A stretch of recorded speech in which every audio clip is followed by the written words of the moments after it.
carefully. Dear God, thank you for bringing us together tonight for this important conversation. We ask for your guidance as we explore the topic of generational trauma in our community. Grant us with wisdom to learn, the courage to heal, the strength to take action. Bless each speaker, panelist, and every individual who has come to share and receive knowledge. Amen. All right. So I want to first, of course, thank the Opportunity Center, this fine building and establishment, for allowing us to have this forum on generational trauma here. And tonight's topic, we're dealing with, so we have a series of conferences. They're called From Pain to Power, Healing from Generational Trauma in Our Community. And we started these back in September. And so this one, we're focusing on the role that racism and oppression and social systems play in perpetuating trauma in our community. And so many of us as a people, we know of trauma, but many of us associate that trauma with maybe something like police brutality, something on a physical level. But what we're trying to get our people to understand is that trauma can happen on a psychological level, and that psychologically, as a people, like Dr. Joyce DeGruy said, we have never been healed of trauma. Think about that. 400 years brought here, robbed of our name, language, religion, and culture, and from that point, we are still in a traumatized situation. We still haven't healed from the trauma of 400 years ago. And the sad part about it, right, is that the system itself perpetuates trauma in our community. Not only does it perpetuate trauma in our community, but it capitalizes off of trauma in our community, right? And so that's why we have this beautiful panel with us today. And so with that, I want to introduce my co-host. I want to just first say that this young lady is a fireball, right? This young lady, and our young people, we have to back them. We have to get behind them, because these young people today, they're like what is called in the scripture, they're called the Joshua generation. So with that, I want to introduce our sister Rakia Woods of Cub Foundation, and she'll take us on into the program.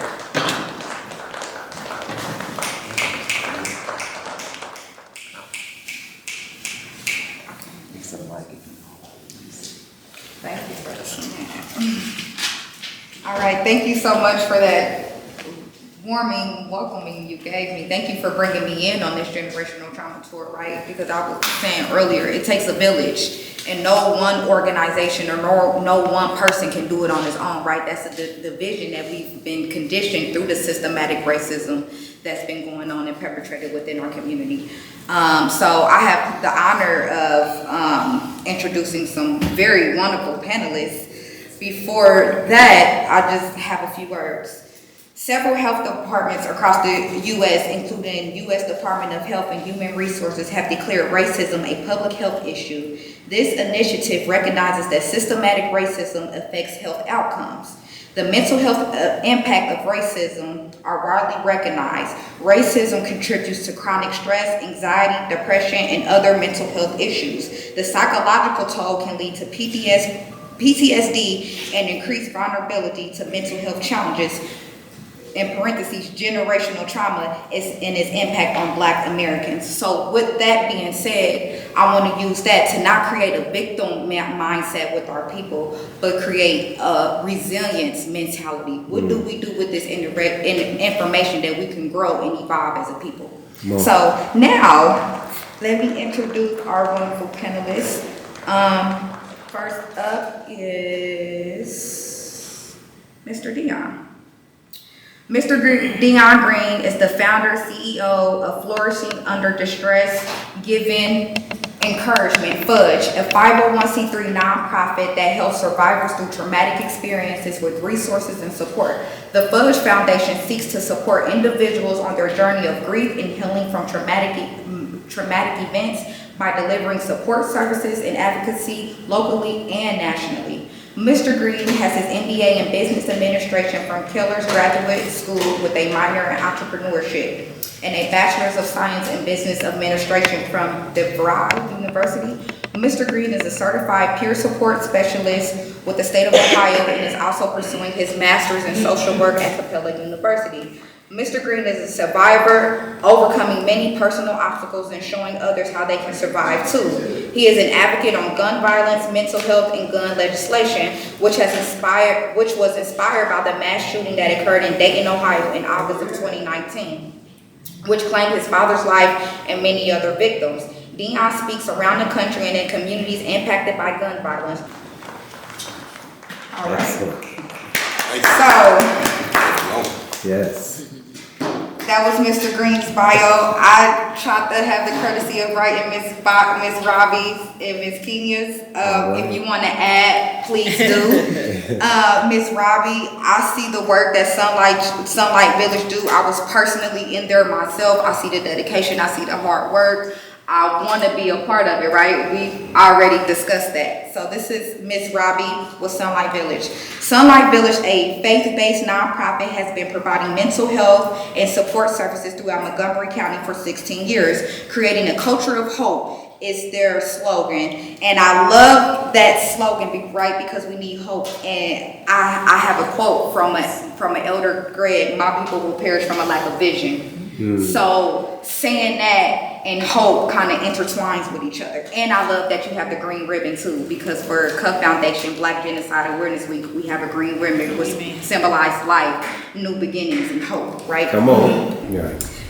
Miss Kenya Akbar, one of the founders of Gem City Market, right? In a place where it was a food desert. Come on. A founder of Unified Power, co-founder of New Era Dayton, author of multiple children books, dedicated her career towards teaching for over 17 years, advocate in the community, and a revolutionary. Come on, Ms. Kenya, Sister do you Kenya. want to add on to that? That was excellent. All right. So now we're going to start with the questions for our panelists. Give me 1 second. Okay, this is like my favorite question, honestly.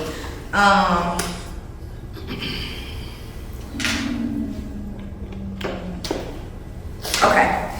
In what ways, is the mic over there? Okay. In what ways does the school to prison pipeline criminalize and traumatize Black youth, funneling them into the criminal justice system at young ages?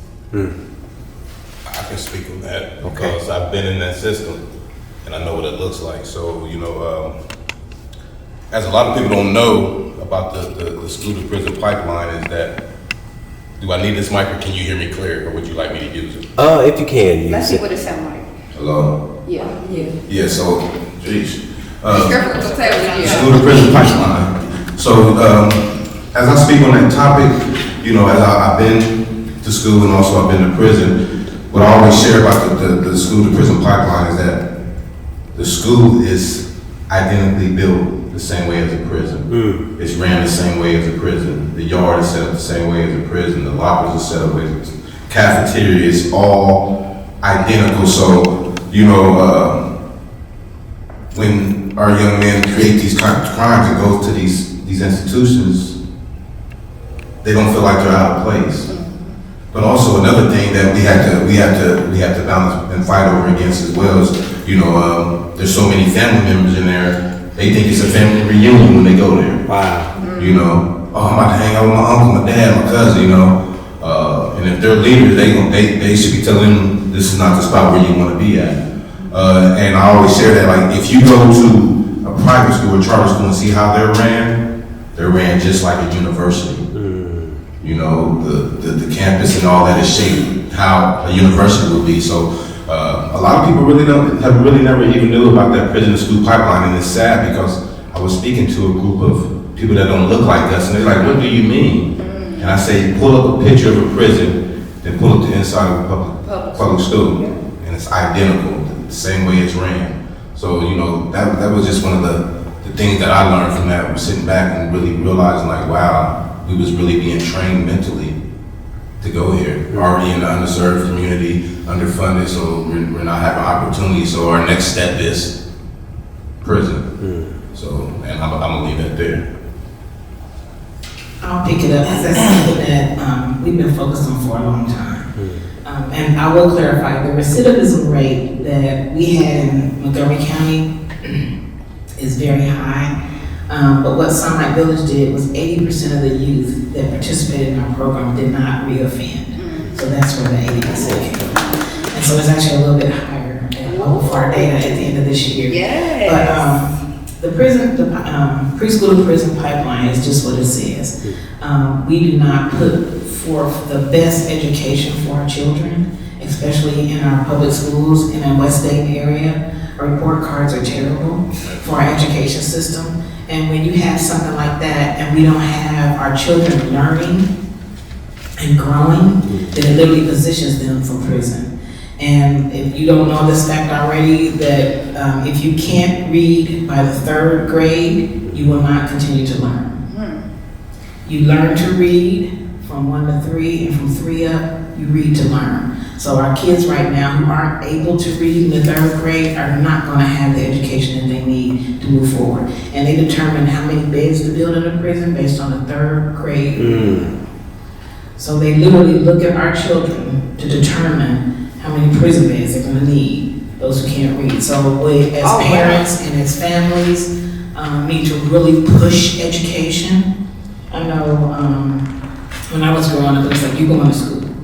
You know, and as a parent, things kind of trickle down, but education is key. We cannot let the system, we cannot let the school system, we cannot let our education system, we cannot support our parents, and we gotta really encourage them to push the schools. And if not, you get your hands in there and you advocate for your child's education, because that's where the pipeline goes. If we don't get what we need in preschool, kindergarten, 1st and 3rd grade, then they're literally funneling our kids right into the prison system. Right. The only way we can break that is through education. That's it.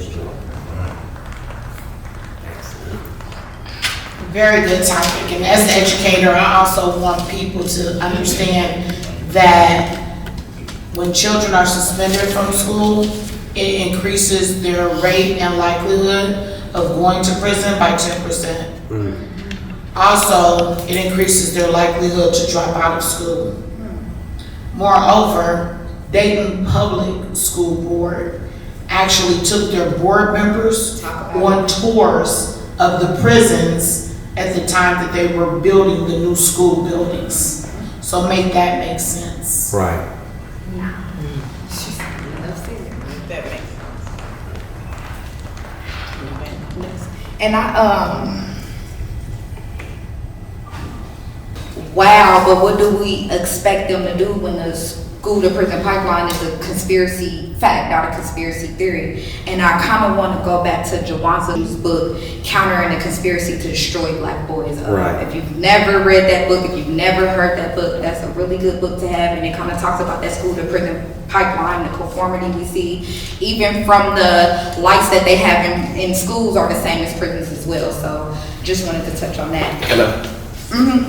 One of the things that I, in doing some study of the educational system, is that it was set up by the Rockefellers. And it was set up not to educate, which means to bring out of individuals what God put in them, their talent, their skills, but it was set up for them to be clogs in the wheel. So the education that you have today is an education to where you are given a list of yes and no questions, in essence, but they never want you to think outside of that curriculum, outside of that box.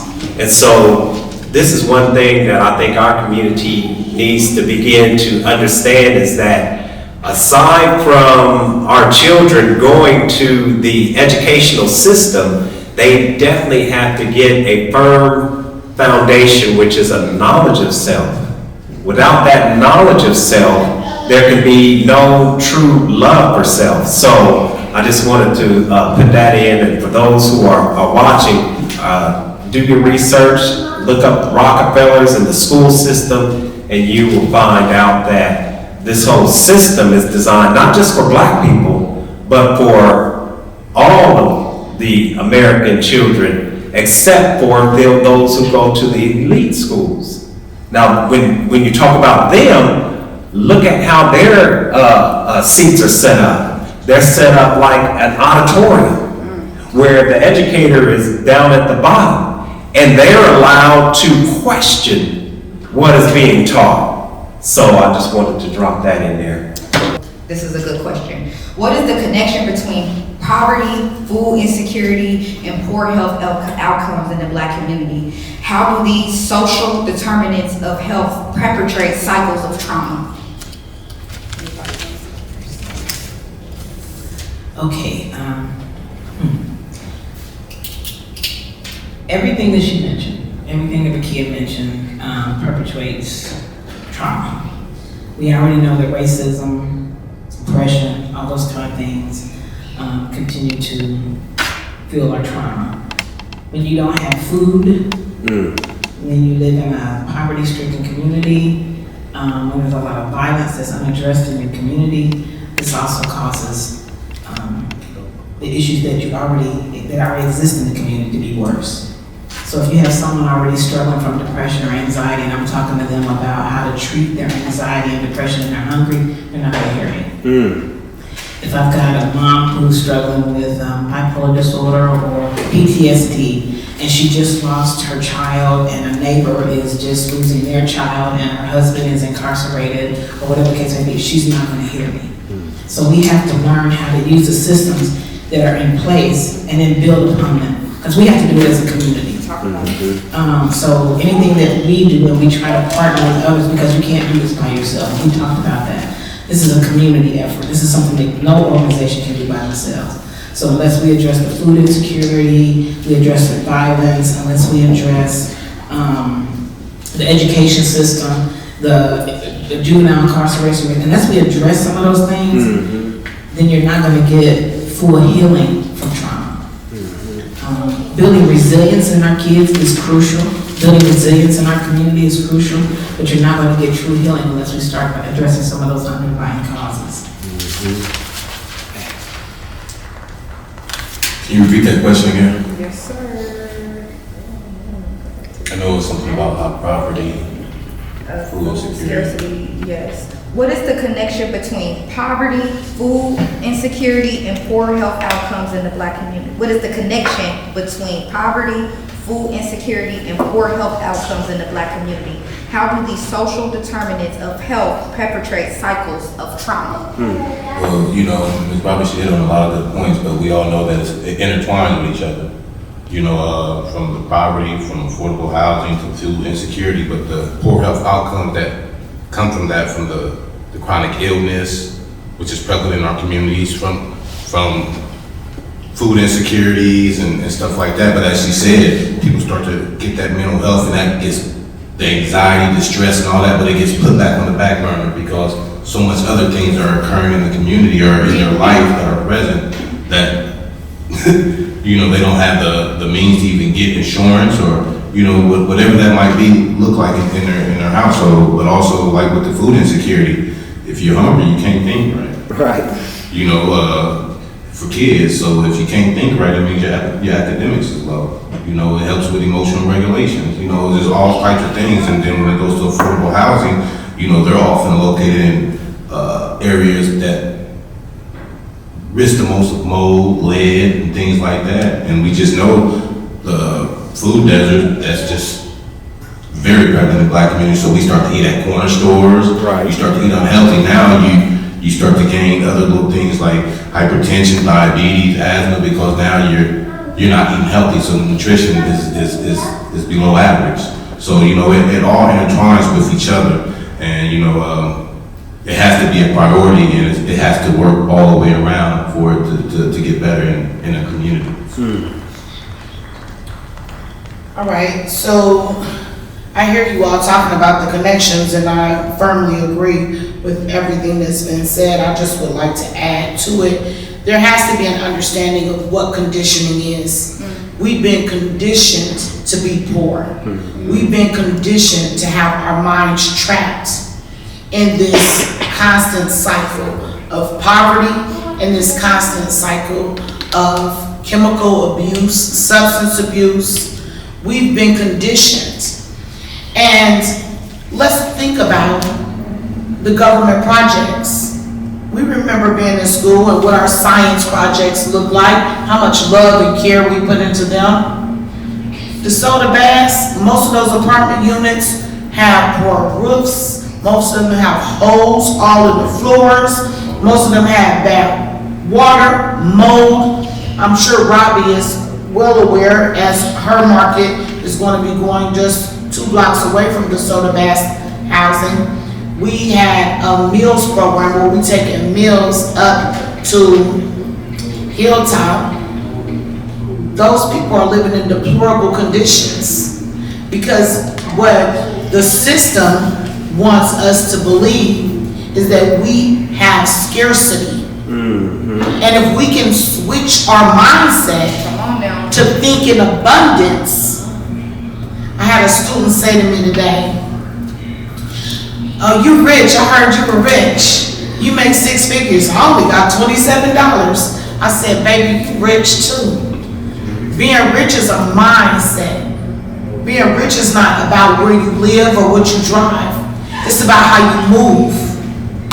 And regardless of what the government or anyone else has planned for the downfall of the Black community, it's up to us to declare something different for ourselves. That's right. So breaking those curses and these cycles that we're talking about is not going to be contingent on where we stay, where we go to school, what we wear, or how much money is in our bank account. It's going to be based on the fact that we wake up and realize that we are more powerful than we have ever imagined. Beautiful. I just want to say one more thing, because you mentioned health disparities. And as a registered nurse, one of the things that I found out with working with our community, our population in the healthcare field, if you have heart disease or if you've have diabetes, you're struggling with cancer, if your mental health is not strong, if you're struggling with mental health issues, those diseases will be more likely to kill you. Because if you're a diabetic and you're struggling with depression, you're not going to eat right. If you struggle with hypertension, you're not going to exercise. You're not going to, probably even follow with your doctor's appointments. So if we don't work on the mental health, then you're not going to see a big change in these health disparities. At all. So we can address everything from food to housing to all that, but unless we address the mental health, those that are struggling with health issues are not going to do better. Oh, Robbie, can I say one more thing, please? Do you think with that, that they push mental health down to the bottom when they're struggling with all the other things? Absolutely. Of course we do. It's the lowest thing on the totem pole. Absolutely. Naturally, and I think, I just wanted to add that is part of the construct for our demise as low income or as African Americans, is that if our mind can stay trapped, it's been a brainwashing. It's kind of been a hoodwinking, so to speak. I just felt in my spirit this morning as I was leaving the Y that there's a disconnect between our mind and our bodies and our spirits. Talk about it. As soon as we can make a connection between what we will to do, because many of us want to be great, but our minds are in this constant cycle of this is what I need to do in order to feel better. Take a drink, hit a blunt.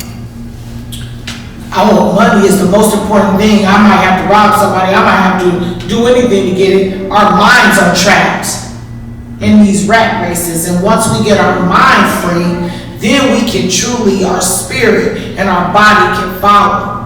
Our body's not doing what we want it to do because our minds are not free. And I'm so glad that Sister Brandon brought that up, because it is really a mind game. And we have to find alternatives. We're not going to be able to do something different if we're still doing the same thing that we were doing before. We can't just put it down and stop doing it if we don't have something to replace it with.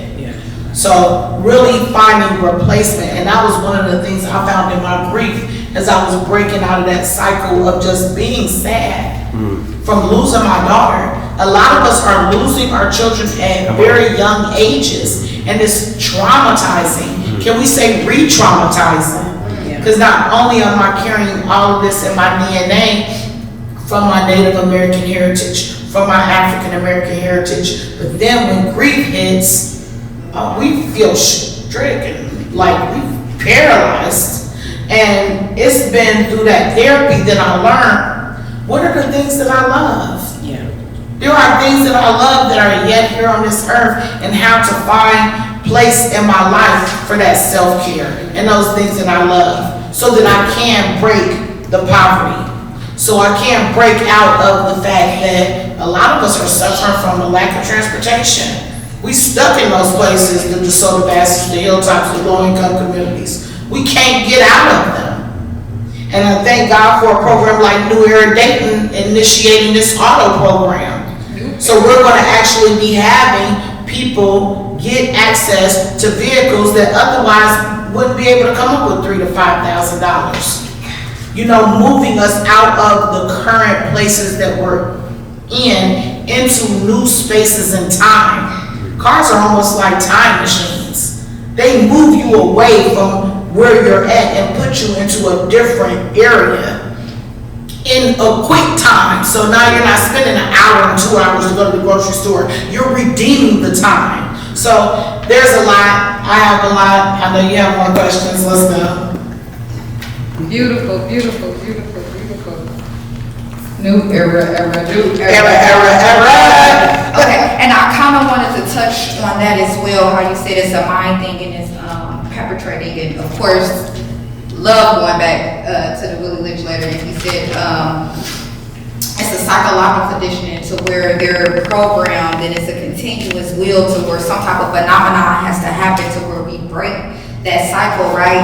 And I feel like as a community, we have to start boycotting certain things, right? When you look at the movies, we have a lot of trauma-based movies, right? Like The Menace to Society, The Boys in the Hood, and then it's considered black movies, right? Have you ever seen that? Oh, well, you're not black then, right? I just watched Soul Food yesterday, getting my hair done, and I'm like, the antagonist one, the sister, it was Soul Food, the actual name of the movie, right? When Big Mama leg got amputated, then nobody, oh, well, let's change our diet then, right? Because this is what killed Big Mama. So definitely changing the way we think and the programming that we've been conditioned, especially through movies, through media, through songs, reprogramming our mind, right? And I kind of wanted to ask the question, what do we do as a black community to start this reconditioning and going back to our natural state? Do we build more, cause food scarcity, what do we do? What's the polarity to that? Do we grow more food? You know, do we look at other cultures of people and kind of piggyback off what they did? Like the Amish people, right? They're very self-sufficient. They grow their own food, they farm their own animals. Do we start letting our people see this type of conditioning to reprogram our minds? So what can we do as a community to change the mental paradigm that our people have been under, especially when it comes to food scarcity? So do we build more community gardens? What do we do as a community? Well, we did talk about, you know, y'all founders and bringing markets into the city. Is there anything else that we can do as a people? I grew up in Minnesota Bass, and my grandmother grew watermelon and green beans. Bancroft and Oldfield, whatever else world we lived on. So farming is a natural thing for us, and we need to get back to it. We're training to train our children. We need to show them how to eat fresh food. We had a small garden plot over there for the youth at Sunlight Village, and they couldn't believe that a squash actually came out of the ground. That blew me away. But I have pictures of beautiful tomatoes, and they take pride in that. And so it's just introducing it, you know what I mean? We gotta take the time, and what we need are elders. We need elders to shepherd these kids and show them, get out there and spend some time with them, because they love that. Right. So you got a small plot of land, it can easily be turned into a garden. We can do gardens in buckets. We grew tomatoes in buckets. And they were like, you know, heirloom tomatoes. It was beautiful. So yes, gardening is crucial. Because we need to get back to eat. All of our food is so processed. And I don't want to get into the medical terms, but unless we change our diets, the health is not going to change. I mean, literally, gut health is, if your gut health is bad, nothing else. I mean, we really have to look at what we put in our mouth. And fresh food, fresh produce, non-processed meats and things like that are what we need to look at consuming. So the Healthy Family Market is going to do just that. There'll be no processed food. I look at everything, even my grandsons, they like a sandwich every now and then, but there's no MSG and stuff, and there's no nitrites in their meat. So we have to be really careful about what we feed our kids. Because colon cancer is caused by nitrites that we eat in hot dogs, bologna, lunch meat, turkey, all that stuff that we eat every day. And we consume that because it's quick and easy and it's affordable. It's a lot easier to buy a pack of lunch meat than it is to buy a pack of chicken breast. But we have to look at how we budget and how we stretch our food. So food education is crucial, as well as learning how to grow our own produce. We had tomatoes for 5 months. I told me those were my ghetto tomatoes because they were resilient. They weren't going anywhere. But and I'm proud to say that because I'm from the hood and I love my community and I don't have no problem saying that. So you don't want to get me started on that. So there's some things we just say and we just love it and who we are. You can't make that a negative connotation when you talk to me. So anyway, but yes, food education, growing our own produce, working with our youth and letting them see that food can be healthy and they can actually be a part of bringing it to their own table. She said pretty much everything. Yeah, you know, the garden is very being self-sustainable. That's just key. I always been wanting to do it myself, you know, just learning things, and my neighbor would always just sit that stuff over my fence, fresh tomatoes. I never liked tomatoes from the store, but out the ground. They're beautiful. They are beautiful and they taste amazing. And just trying to end up, you know, one of the things that I end up doing over the summer, as Kenya was speaking about, we always talk about the West End, but we never talk about the transportation aspect. So over the summer, I partnered with a Kroger's that I would pick up food, and from 5 a.m. to probably about 5 p.m. I'm running around the city of Dayton dropping food off to families. Because what they're saying is, I'm hungry, but I have no way to get there. So much as I'm tired, I hope that I provide that meal to that individual for that day. And you know, I bought a shuttle bus, you know, something I'm thinking about doing this coming up to be able to take people to those pantries. Because I'm telling you, man, that transportation is very, very, very key. Come on. And we have to give them that chance to be able to get there, especially if they got a family. So I love this question. I believe that education is very critical, and it's going to start with the small things. Like the Bible says that it's the little foxes that destroy the vine. Well, guess what? It's the little actions that create the vine. So we need to start thinking everything that the evil, devilish systems of this world have devised in order to be at our destruction, we can reconfigure to be at our construction. We need to start eating to live and not living to eat. We need to start thinking about food as a mechanism for energy. When you eat, you're eating in order to be able to move your legs, to move your mind. That's what we eat for. Start understanding pears are good for your lungs. If you're having issues with smoking, start eating more pears.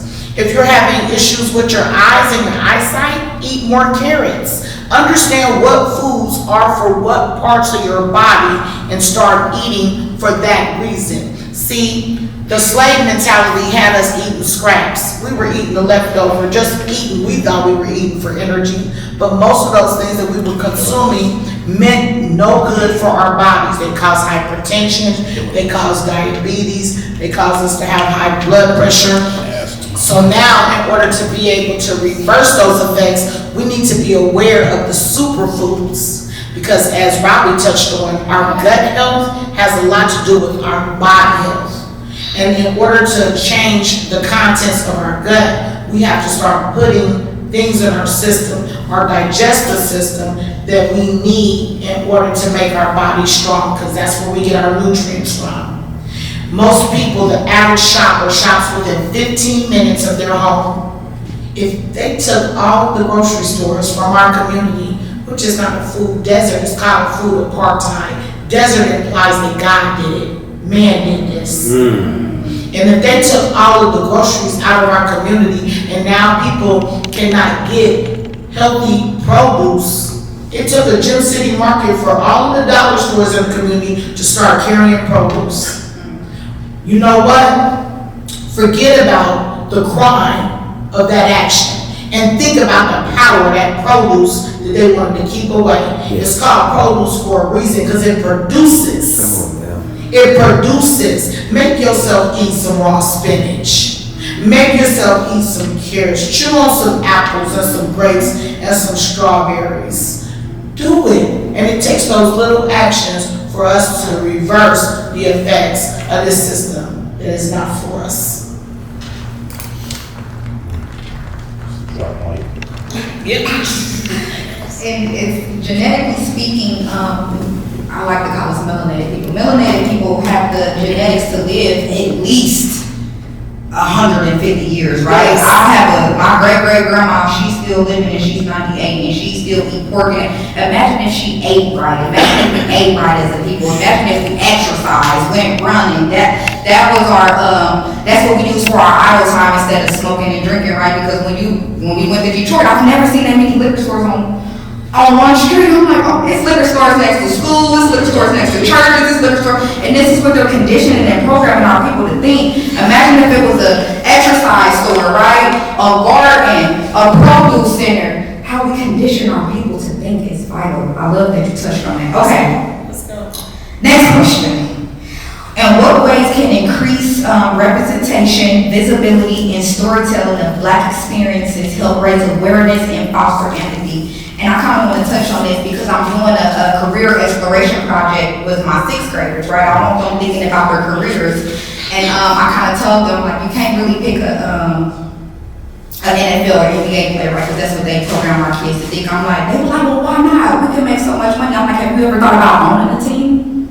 Have you ever thought about coaching? I'm like, I'm trying to have y'all think about something different. So now I have kids in my class, their career exploration project. I have doctors, I have lawyers, I have marine engineers, I have artists, I have poets. So I feel like representation is important, and it fosters a sense of hope, right? A sense of resilience, especially within our youth, to where they think they can be it and now they can. So the question again.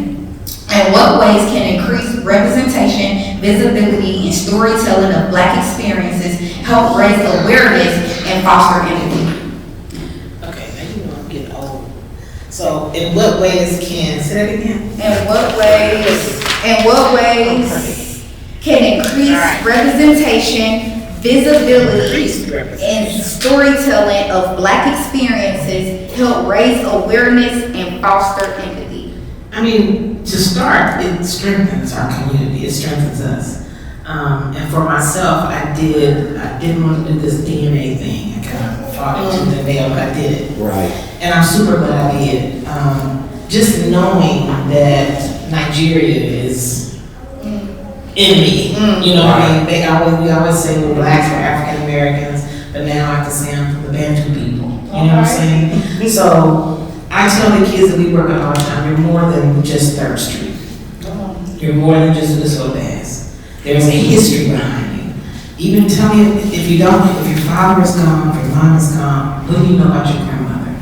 So if we don't foster storytelling and that's how we survive. Right. That was like our strength. You know, I can always go back and say, I may not know what mom said, but boy, my grandma, she told me about this, and this, and that let me know how powerful our family was, our generation, our people. Come on. So we don't talk about the kings and the queens and the people who run major organizations or who made major changes and connect them to the kids and the people today, then they don't have a connection. Right. So the storytelling, all that stuff helps to connect our kids to the powerful part of who we are and let them know there's so much more than what people are saying about them right now. So I think the storytelling, learning more about their history, learning even about their immediate family, the good things about their immediate family.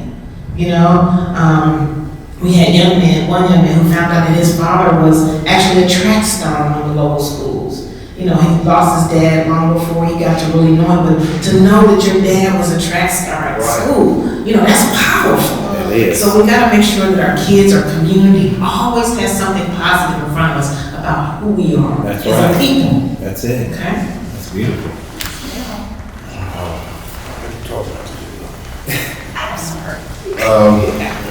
You want me to go?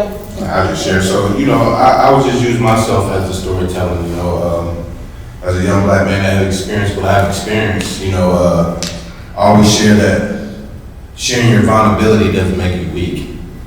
It creates strength, especially in as black men, because we was always told to pull up the bootstraps and keep going. But, you know, I tried that after the death of my father, and I declined. You know, till I really sat back and said it's time to let these emotions come through. And I embraced it, crying, you know, and it's all right, you know, and that's what I tried to show another young man, that it's all right to cry. You only get one of each, mother and father. And if you don't cry, then I'm going to pray for you. You know, so, you know, me just being present in the room and sharing my vulnerability, I hope that it gives strength to the next person to make them feel comfortable and empowered to share what they're going through, because there's so many people that are going through things, but due to the stigma or what might happen, or you cry, you weep, they hold it in. So, you know, just always just being who you are in that room, and, you know, with the storytelling, and as you said, with our young men, a lot of our young men, I was one of them, real fatherless. So, you know, I'm probably being told the story from my mother's perspective side of just that family, because a lot of our fathers are either in the ground or in prison. So, you know, that's a deep question. Yes, it is. Thank you for that question too. I do believe that there's a lot of power in our story, and we Yes. don't realize how much power we have in our story. One of the major learnings that I experienced with Gem City Market was the power of story. It's your story that you have more passion for than anything else. Robbie spoke of the story of our families, even our individual stories. We're more than dancers and booty shakers and social media posts and views and followers. We need to grab hold of all of the modalities that we have in order to get our stories out. Podcasts. We need to have more podcasts. We have Skip Ross up on Germantown, Gettysburg. One of 5 Black-owned television stations in this country Right. is sitting right up there next to the prison on Gettysburg, hiding in plain sight.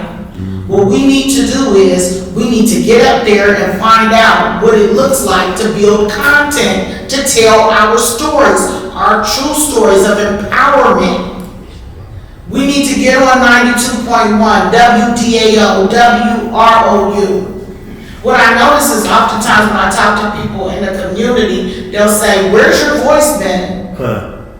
Where's your voice been? And this is a fair question. I do realize that I am not as active as I once was, but they were talking about like around election time, and they wanted to know about these candidates that they otherwise wouldn't know about. We take for granted, Right. those of us that are woke, how much the sleep need us. And the only way that those sleepers, those people that are asleep, are going to wake up is if someone sounds an alarm and tells a story. If someone tells a story, open our mouths, be heard, issue clarion calls. We are walking powerful walks. It is a great and mighty power that would bring people into a room like this, because people don't use their times effectively or for change. Because those people in this room, for us, we're woke. Why are we speaking in order to wake the ones that are sleeping? Beautiful. Dr. Seuss.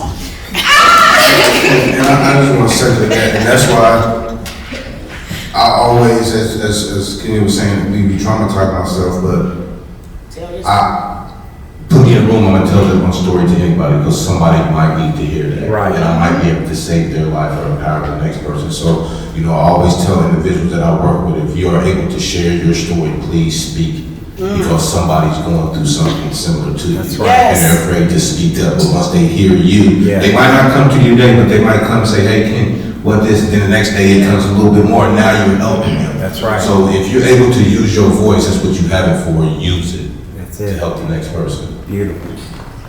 And I was gonna get on you when you said you didn't have a story, because we count testimonies, and people survive because of testimony. That's right. They save lives, and we often are ashamed or quiet when it comes to our stories. Yes. But you'd be surprised who needs you, just like That's you said, it. like you said, who needs to hear that story just to say that, to know, so they know they're not alone. That's Does it. that make sense? Hey, Robbie, let me just one thing real quick, Yeah, I promise you. Wait a minute, and the scripture says, because I love holy scripture, that we overcome by the blood of the Lamb and the words of our testimony. Yes. It's our story, our testimony. Amen. And she's so right, because when days I want to give up, Come on, man. a person will call me from around the country and say, Dion, your story helped me. Change my life. And that's when I know the devil can't win the day. That's right. And I keep fighting.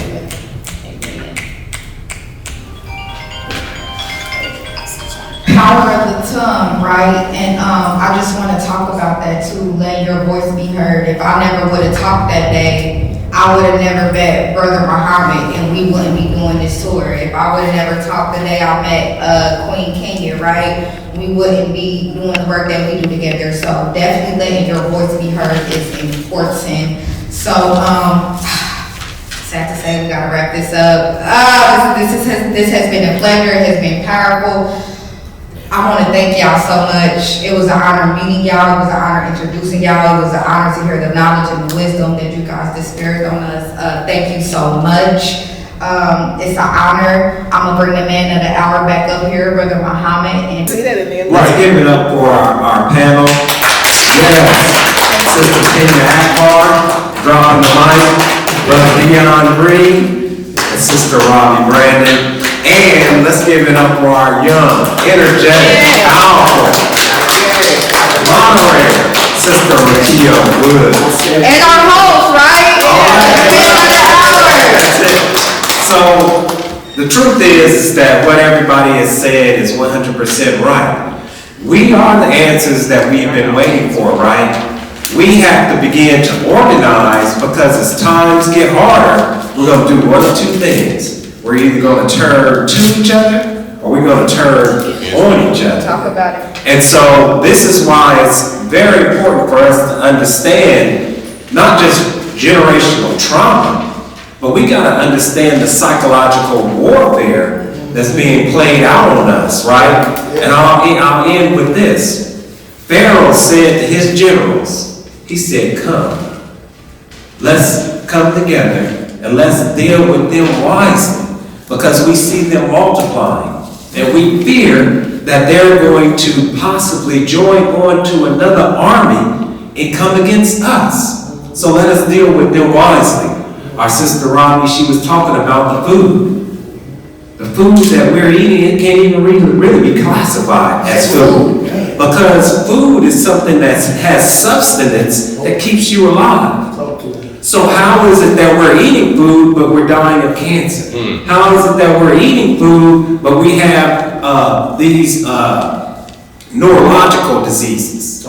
So we say that we want everyone to come and go to our website, www.knoforlife.net, and we have a fundraiser for our upcoming February conference, which is entitled State of Emergency, Stop the Violence Against Our Youth. So with that, I'm going to end it. Thank you all for coming out. May God continue to bless you.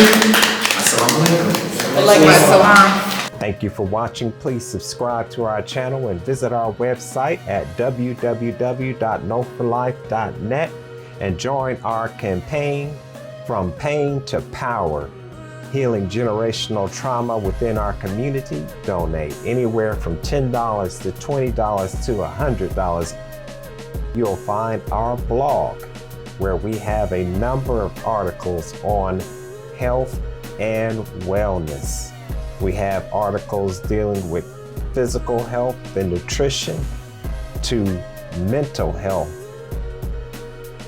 You also find on our website our book, Immunity Empowerment. The best gift going into the new year is the gift of health, because health is wealth. Check out our book. It's a holistic guide to health and wellness and peace of mind. You can go to our Amazon site and you can purchase that book in softback or as an ebook.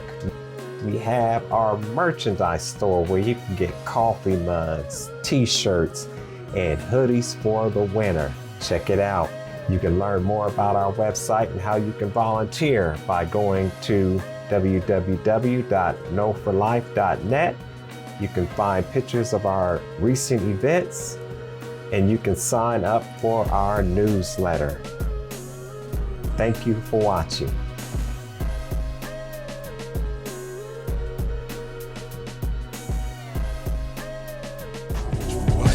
You gotta have knowledge for life. You gotta have